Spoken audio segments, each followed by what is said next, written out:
नमस्कार मित्रांनो, मी रोशन बावने स्वागत करतो आपल्या विदर्भ मराठी कॉर्नर या युट्यूब चॅनलला।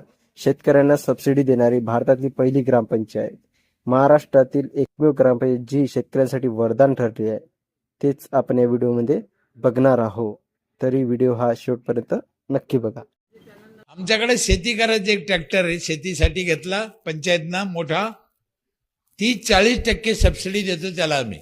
म्हणजे 10,000 रुपये जर नांगरायचं बिल झालं मोगडायचं बाजार भावाना तर 6-7 हजार आम्ही घेतो, 3-4 हजार त्याला माफ करतो। शेतकऱ्याला सबसिडी देणारी भारतातली पहिली ग्रामपंचायत आहे माझी।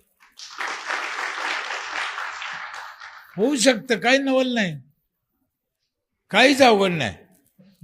लहान एक ट्रॅक्टर आहे, ते कचरा लोकांच्या घरून रोज आणतो आम्ही, रोज त्याचं खत करतो।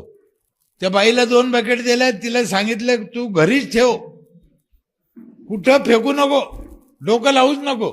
आमचा माणूस जातो कचरा घेऊन येतो, ती बाई कशाला रस्त्यात फेकीन।